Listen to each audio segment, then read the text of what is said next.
ইংল্যান্ডের county cricket নিয়ে প্রচলিত একটি লাইন ক্রিকেট পাড়ায় বেশ জনপ্রিয়। County championship turns boys into man.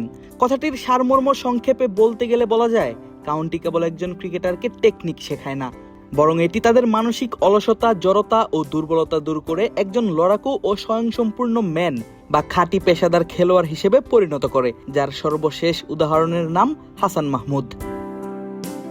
চলছে বাংলাদেশ এবং ক্রিকেট অস্ট্রেলিয়ার মধ্যকার 3 দিনের একটি প্রস্তুতি ম্যাচ। সেই ম্যাচেই বাংলাদেশের ব্যাটাররা দেখায় হতাশাজনক ব্যাটিং পারফরম্যান্স। যদিও মিরাজের অপরাজিত এক সেঞ্চুরির কল্যাণে দল পায় লড়াকু সংগ্রহ। সেই ইনিংসে টাইগারদের 6 ব্যাটারকে আউট করেন অজি স্পিনার কোরি রকেকলি। বোঝা যাচ্ছিল স্পোর্টিং উইকেটে পেসারদের জন্য নেই বাড়তি কোনো সুবিধা। তবে দ্বিতীয় ইনিংসে হাসান মাহমুদের বোলিং দেখে যেন বুঝার উপায় নেই সেটি। নিজের প্রথম ওভার করতে এসে প্রথম বলেই নেন অজি তারকা ক্রিকেটার স্যাম কনস্টাসের উইকেট। একে একে শিকার করেন 4 জন ব্যাটারকে। Sam Konstas, Curtis Patterson, Josh ফিলিপের মতো ব্যাটারদের আউট করে হাসান মাহমুদ জানান দেন কাউন্টি খেলে তিনি হয়েছেন কতটা পরিপক্ক। হাসান নিজেও জানালেন এমন বোলিং পারফরম্যান্সের পেছনে কিভাবে অবদান রেখেছে কাউন্টি ক্রিকেট, কেননা ইংল্যান্ডের মতোই কন্ডিশন এই অস্ট্রেলিয়াতেও। ওভারঅল আমার কাছে মনে হচ্ছে যে আমরা খুবই ভালো শুরু করেছি এবং বোলাররা খুবই ভালো লাইন লেন্থ মেইনটেইন করে বোলিং করেছে এবং এখানে কন্ডিশন খুবই ভালো, বাউন্স এবং সুইং হচ্ছে। বোলিং পয়েন্ট অফ ভিউ থেকে বলতে গেলে যদি বলি যে আমরা আসলে বোলিং হিসেবে আমরা সবাই ভালো বোলিং করার চেষ্টা করেছি এবং আমি স্পেশালি লন্ডনেও ইউকের যে কন্ডিশন আছে এবং অস্ট্রেলিয়ার যে কন্ডিশন, দুটাকে আমি বলবো যে সিমিলার কন্ডিশন। সো আমি দুটাতেই বোলিং করে অনেক এনজয় করি এবং চেষ্টা করি যে লাইন মেনটেন করে সুইং যাতে থাকে এবং নতুন বলে যদি আর্লি উইকেট পাই, সো ওই মেন্টালিটি নিয়েই বোলিং করি এবং চেষ্টা করেছি যে সেটা মেনটেন করার।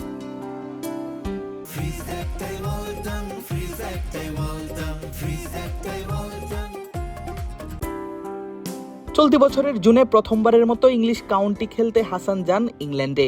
কেন্টের হয়ে খেলেন 2টি ম্যাচ, আর সেই 2টি ম্যাচেই করেন বাজিমাত।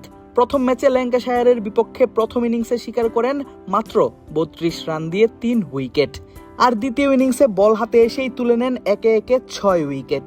কাউন্টির প্রথম ম্যাচেই পান ফাইফারের দেখা। মিডলসেক্সের বিপক্ষে দ্বিতীয় ম্যাচেও হাসানের শিকার 3 উইকেট। মোট 2 ম্যাচে 12 উইকেট নামের পাশে নিয়ে শেষ করেন খেলা।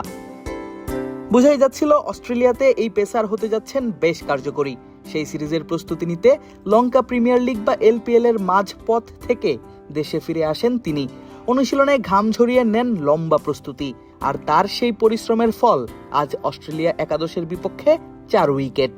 সুইং আর সিমের পরীক্ষা, কন্ডিশনের সঙ্গে মানিয়ে নেয়া, কৌশলগত পরিপক্কতা সবকিছুতেই পাস মার্ক অর্জন করে হাসান জানান দিলেন কেন কাউন্টি চ্যাম্পিয়নশিপ খেলার স্বপ্ন থাকে ক্রিকেটারদের, কিভাবেই বা এই টুর্নামেন্ট একজন ক্রিকেটারকে গড়ে তুলে ম্যাচিওর হিসেবে।